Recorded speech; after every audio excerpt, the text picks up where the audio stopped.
sur la question de la gouvernance. L'idée, c'était de pouvoir témoigner effectivement d'une expérience qu'on a lancée en novembre 2010 à partir d'Orléans. Alors, très rapidement pour situer,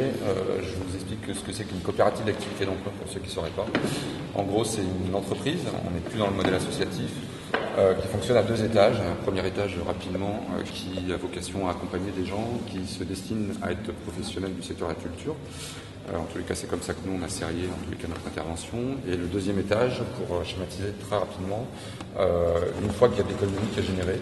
les gens ont le choix soit de créer leur statut, soit de rentrer dans la SCOP, parce que c'est une SCOP, dans une structure dont on va imaginer que c'est une structure de portage, voilà, pour être très simple. Donc voilà, alors ça c'est très rapidement pour expliquer ce que c'est qu'une coopérative d'activité d'emploi. Donc on est dédié au métier de la culture et on est installé sur Orléans dans un lieu qui regroupe une quarantaine de structures associatives. Ce projet-là, en fait, il est né d'un certain nombre de constats qui ont été faits, diagnostiqués sur le territoire entre nous, de problématiques des gens qui travaillent dans le secteur, de la précarité, de la multi-activité, etc., etc. Je passe les détails, c'est pas ça qui est le plus intéressant. Par contre, sur la question de la gouvernance, ce qui est intéressant, c'est que ce projet-là n'est pas né en fait d'une velléité ou d'une volonté d'opérateurs et d'institutions, mais a émergé effectivement d'un territoire qui est le 108, le 108 étant le lieu dans lequel on travaille, d'acteurs, de se doter d'un outil dont on n'imaginait pas qu'il allait résoudre tout, mais qui serait sûrement en tous les cas une réponse à la question de la déprécarisation d'un certain nombre de personnes face notamment des statuts type AGSA, Maison des artistes, et la question de la multi-activité, enfin, pour schématiser. Donc ça c'est important, mais c'est pas seulement à l'échelle du 108 et de la Maison Bourgogne et d'Orléans, puisqu'en fait ce projet-là est en fait le continuum, la continuité d'une réflexion qu'on avait et de travaux qu'on avait déjà engagés. J'ai été avant 10 ans directeur d'une structure qui s'appelle Labomédia, qui est dédiée aux arts numériques. Labomédia à Orléans, qui est dédié aux arts numériques. Et en fait, cette structure a développé des coopérations sur l'ensemble du territoire de la France, notamment avec des gens qui sont sur Nantes, Ping, je pense par exemple. Et en fait, quand le projet de la coopérative a émergé, tous les acteurs en fait, du projet étaient déjà connus, reconnus, connus à la fois dans leurs valeurs et connus dans les manières de fonctionner, les pratiques professionnelles des uns et des autres. Et ça, c'est un élément en fait clé de la question de la gouvernance, en tous les cas, c'est ça la réflexion, puisque du coup, le modèle de développement de la coopérative, aujourd'hui, c'est quelque chose qui est... alors, on a mis dans la présentation la logique du librisme, c'est-à-dire de dire que on s'autorise tout, et on ne s'inscrit pas a priori, enfin, c'est pas qu'on ne s'inscrit pas a priori, mais en tous les cas, on ne pense pas au modèle de développement par rapport à des cadres qui existent déjà, cadre institutionnel. Et quand je parle de cadre institutionnel, je parle aussi de la proposition et du schéma qui est présenté notamment par le réseau des coopératives d'activité d'emploi, qui construit un modèle de développement des coopératives sur les territoires, parce qu'il y en a un certain nombre, il y en a 3 en France culturelle, mais il y en a des centaines généralistes, services à la personne, etc., etc. Donc c'est pour ça qu'on a mis librisme, c'est pour dire qu'on s'autorisait tout, et qu'on partait effectivement des gens avec qui on bossait, et que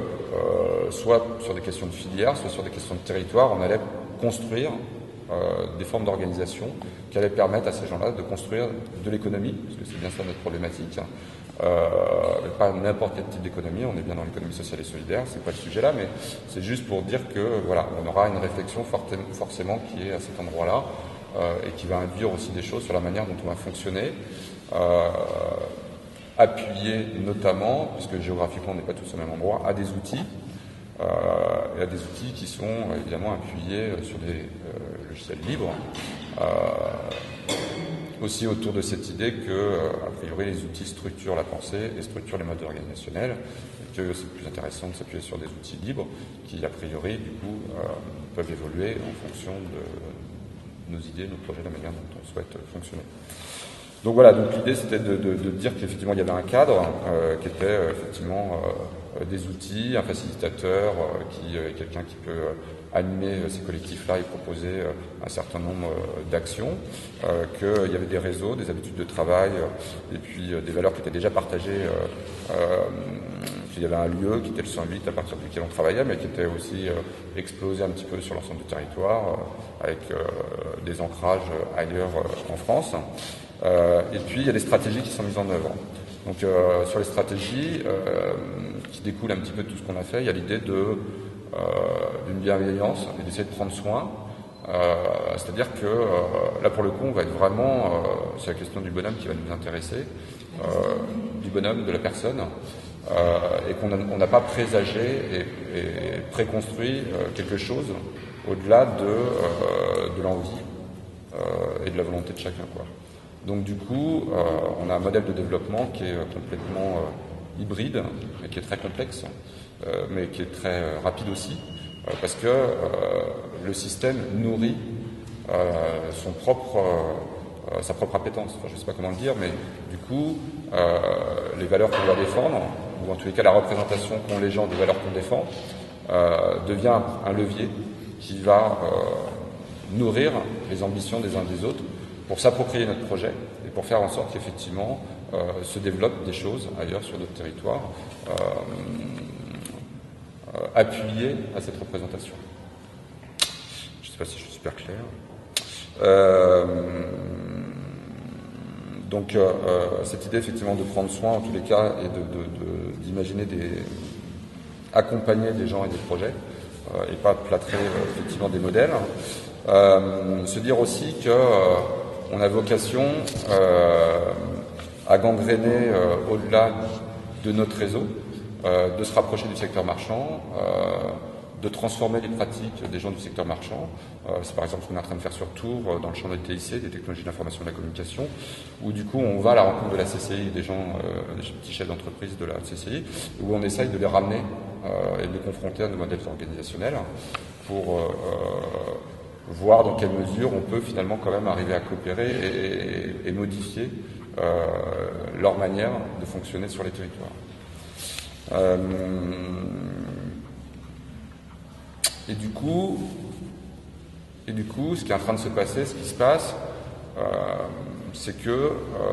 on est parti dans la coopérative d'activité d'emploi, du coup, au départ sur la question de l'emploi, et en fait, l'ambition qui se construit, c'est d'aller, je ne sais plus comment c'était formulé, mais d'impacter le territoire, notre vie au-delà de l'emploi, dans le monde réel, c'est-à-dire de s'approprier aussi d'autres réflexions sur la question de l'hébergement, de la bouffe, etc., etc. C'est-à-dire que du coup,